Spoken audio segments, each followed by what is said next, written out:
kita lihat kan memang pelemahan rupiah ini sedikit banyak turut berdampak negatif juga ya terhadap pasar ya, baik itu IHSG maupun pasar obligasi. Dan memang saya lihat pelemahan rupiah ini cukup wajar terjadi ya di tengah memang isu corona ini, baik itu dari sisi para pengekspor pun sebenarnya lebih mengamankan asetnya itu sendiri. Walaupun di sisi positifnya sebenarnya kalau kita lihat pelemahan rupiah dari awal bulan sampai dengan sekarang, rupiah kita memang terdepresiasi bukan yang terbesar. Itu yang angka terbesar itu ada di Australia sebenarnya. Walaupun di sisi kalau negara-negara regional di Asia itu memang kita salah satu yang tertinggi di situ. Ini sebenarnya ironis sekali ya Mas Wafi, kalau kita lihat di awal tahun ini di Januari ini sebenarnya rupiah cukup perkasa saat itu. Lalu saat ini dengan kondisi global seperti ini, meskipun sebenarnya fundamental Indonesia juga tidak buruk-buruk amat begitu, tapi akhirnya juga harus menerima imbas yang cukup tinggi. Iya, memang kalau kita lihat kan dari dua sisi ya. Kalau kita lihat dari sisi baik para investor pun investor lebih banyak kemudian menarik kembali dananya dari Indonesia, mencabut investasinya. Kemudian yang kedua juga dari sisi eksportir juga kalau kita lihat kan lebih mengamankan asetnya dalam bentuk US dollar di situ. Jadi saya lihat tekanan dari dua layer ini yang kemudian membuat rupiah mengalami pelemahan. Walaupun saya melihat reaksi dari Bank Indonesia pekan kemarin yang kemudian menurunkan kembali tingkat suku bunga bank sentralnya disertai dengan beberapa strategi, beberapa stimulus juga. Pemerintah juga kalau kita lihat kan akan mengeluarkan paket stimulus tahap ketiga ya, yang mayoritas lebih banyak di sektor healthcare dan lain sebagainya.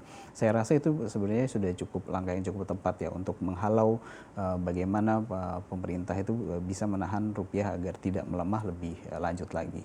Tapi kalau kita lihat sebenarnya kan sudah ada stimulus yang pertama juga, artinya ini kurang efektif sebenarnya untuk bisa menahan jatuhnya laju rupiah. Ya, kalau kita lihat kan memang posnya itu sedikit berbeda ya antara stimulus yang pertama, kedua, dan yang ketiga. Kalau kita lihat di stimulus yang terakhir, yang ketiga kan memang fokusnya lebih banyak di healthcare itu sendiri.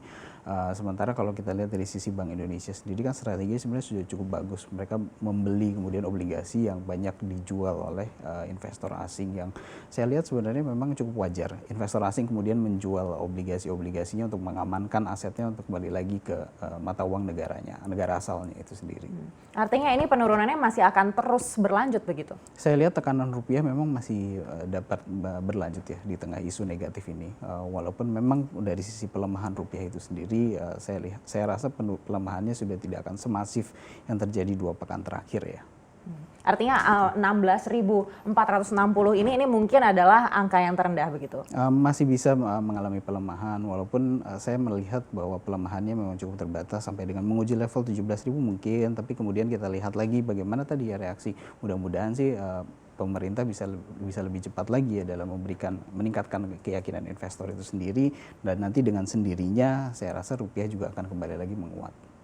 Kalau sampai 17.000 ini artinya lebih rendah lagi daripada di tahun 1998. Itu waktu itu kita sudah 16.200-an dan waktu itu adalah krisis moneter. Artinya ini berpotensi untuk lebih parah dari tahun itu. Sebenarnya tidak juga, karena dengan situasi ekonomik yang sangat berbeda juga ya. Kalau kita lihat kan waktu di tahun 98 tentu dengan angka inflasi yang jauh lebih tinggi, tingkat GDP kita juga jauh lebih rendah gitu kan. Sementara kalau saat ini kan GDP kita jauh lebih bagus, angka inflasi kita juga relatif cukup terbatas, dan saya rasa semua unit di pemerintah itu saat ini jauh lebih siap menghadapi krisis dibandingkan tahun 98 gitu. Jadi kondisinya tentu sangat berbeda, walaupun memang angka 17.000 sedikit banyak menjadi momok ya bagi para investor siapapun itu. Tapi saya rasa itu reaksi yang agak sedikit berbeda karena memang situasinya juga sangat berbeda.